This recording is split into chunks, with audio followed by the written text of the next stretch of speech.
ನಾನು ನರಕವನ್ನು ಹೇಗೆ ತಪ್ಪಿಸಬಹುದು? ನೀವು ವಿಶ್ವವನ್ನು ಆಳುವ ಸರ್ವಶಕ್ತ ದೇವರಾಗಿದ್ದರೆ ನೀವು ಪಾಪವನ್ನು ಹೇಗೆ ಎದುರಿಸುತ್ತೀರಿ? ಶಾಶ್ವತತೆಗಾಗಿ ನೀವು ನೋವು ಮತ್ತು ಹೃದಯ ನೋವನ್ನು ಹೇಗೆ ತೆಗೆದುಹಾಕುತ್ತೀರಿ?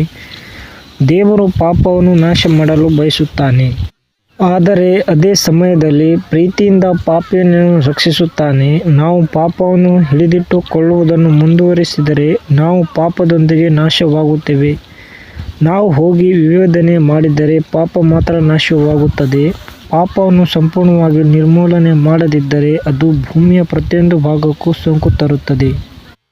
ಅಸ್ತಿತ್ವದಲ್ಲಿ ಪಾಪದಿಂದ ಶಾಂತಿ ಇರುವುದಿಲ್ಲ. ಯೆಹೆಜ್ಕೇಲ 33:11 ಅನ್ನು ಮತ್ತೊಮ್ಮೆ ನೋಡೋಣ. ಅದು ಹೇಳುತ್ತದೆ, ನಾನು ಬದುಕಿರುವಂತೆ ಅವರಿಗೆ ಹೇಳು, ದೇವರಾದ ಕರ್ತನು ಹೇಳುತ್ತಾನೆ, ದುಷ್ಟರ ಮರಣದಲ್ಲಿ ನನಗೆ ಸಂತೋಷವಿಲ್ಲ, ಆದರೆ ದುಷ್ಟರು ತಮ್ಮ ಮಾರ್ಗವನ್ನು ಬಿಟ್ಟು ಬದುಕುತ್ತಾರೆ. ಓ ಇಸ್ರಾಯೇಲ್ ಮನೆತನದವರೇ, ನಿಮ್ಮ ದುಷ್ಟ ಮಾರ್ಗಗಳನ್ನು ಬಿಟ್ಟು ತಿರುಗಿಬಿಡಿ.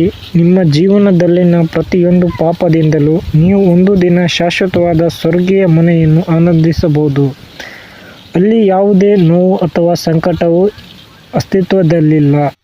ನಿಮ್ಮನ್ನು ಪ್ರೀತಿಸುವ ಮತ್ತು ಯಾರೂ ಬಳಲುತ್ತಿರುವುದನ್ನು ಬಯಸದ ನ್ಯಾಯಯುತ ಸಹಾನುಭೂತಿಯ ದೇವರನ್ನು ಏಕೆ ಕೇಳಬಾರದು?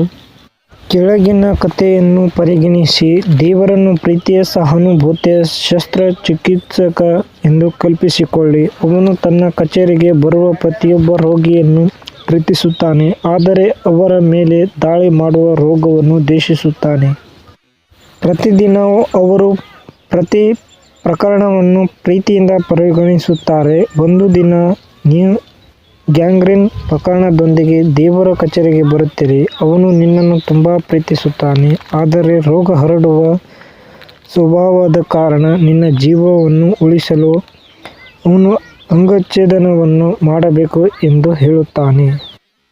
ಗ್ಯಾಂಗ್ರೀನ್ ಅನ್ನು ತೆಗೆದುಹಾಕದಿದ್ದರೆ ಸೋಂಕು ನಿಮ್ಮನ್ನು ಸೇವಿಸುತ್ತದೆ ಮತ್ತು ಅಂತಿಮವಾಗಿ ನಿಮ್ಮನ್ನು ಕೊಲ್ಲುತ್ತದೆ. ಅದೇ ರೀತಿಯಲ್ಲಿ ದೇವರು ಪಾಪವನ್ನು ತೆಗೆದುಹಾಕಬೇಕು, ಅಥವಾ ಅದು ಇಡೀ ವಿಶ್ವವನ್ನು ಸೇವಿಸುತ್ತದೆ ಮತ್ತು ಅವನ ಸೃಷ್ಟಿಯ ಸಂತೋಷವನ್ನು ನಾಶಪಡಿಸುತ್ತದೆ.